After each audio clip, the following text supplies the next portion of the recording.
Vamos continuar falando de política, mas agora lá nos Estados Unidos. Tudo bem, Fabrício Naix? Tudo bom, Lívia? Bom dia. Bom dia para você também. Eu quero começar te perguntando sobre essa esperança e expectativa do presidente americano Joe Biden de que finalmente um acordo de cessar-fogo lá no conflito entre Israel e Hamas seja finalizado na próxima segunda-feira. Deve acontecer? O que você acha?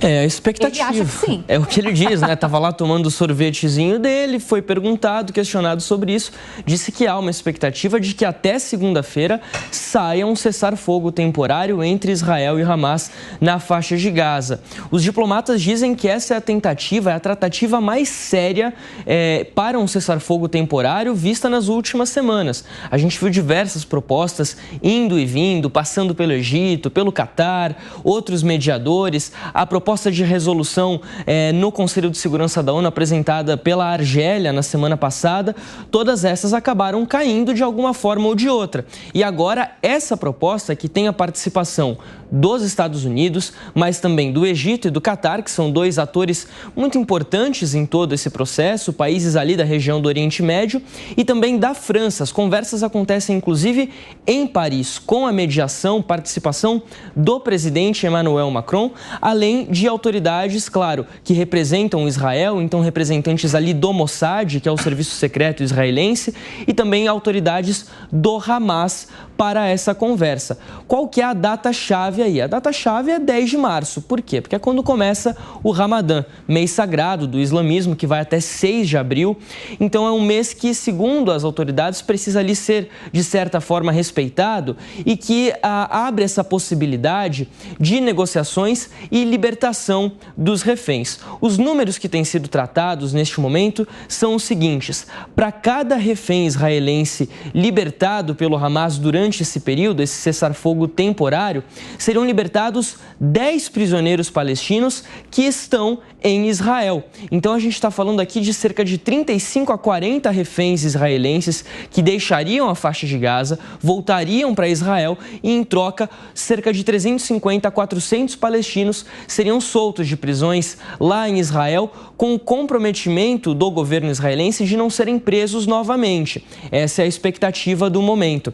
É uma grande pressão que tem contra o governo Netanyahu para que seja poupada a vida de civis, mas também a pressão, isso vindo da comunidade internacional, mas também a pressão interna que ele recebe nesse momento da população israelense pedindo uma efetividade maior nas negociações para libertar os reféns. Por isso, toda essa expectativa nesse momento, levando, claro, em consideração essa questão do Ramadã, Lívia. É importante a gente destacar que essa pressão interna vem muito das famílias dos reféns que não aguentam mais esperar, né, Fabrício Naix? Muitos meses já, ainda são 130 reféns. Muita gente está falando que, a princípio, seriam liberados de 30 a 40. Pois é. Ou seja, é uma negociação que ainda vai perdurar por bastante tempo até que todos sejam libertados. E tem uma outra questão importante aí. Alguns desses reféns, na verdade, já não estão mais com vida, sim, né? É uma demanda... 30. Aproximadamente, uma demanda para que sejam recuperados os corpos dessas pessoas levados de volta a Israel.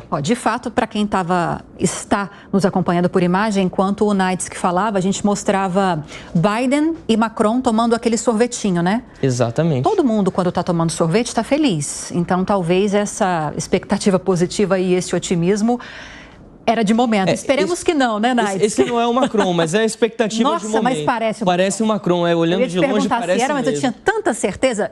E foi lá em Paris, né? Você estava contando? É em Paris que acontecem essas conversas. O Biden não chegou aí lá pessoalmente. Mas aí nessa imagem ele não estava lá, então? Não, ele está em Nova York. Ele participou ontem de uma entrevista à rede NBC. Tá bem de viagem. Parece muito, Manuel Macron. Parece. Ele participou de uma entrevista na NBC onde ele falou sobre isso. Tem só um detalhe importante, viu, Lívia, que eu não posso deixar de falar aqui. O Netanyahu declarou o seguinte, que apesar desse acordo, terminado esse cessar-fogo temporário, isso não impediria a entrada do exército de Israel na cidade de Rafah, onde o governo israelense diz ser, neste momento, o último reduto do Hamas na faixa de Gaza. E aí eles dizem, vamos entrar ali depois do cessar-fogo para conseguir aquela vitória total que o governo israelense prega contra o Hamas desde 7 de outubro. E aí, nesse sentido, há mais um movimento para que aquela população lá na faixa de Gaza que se deslocou do norte para o sul, para que haja essa contraofensiva, saia do sul e volte para o norte, mas é um assunto para daqui a pouquinho, pode ser? Daqui a pouco.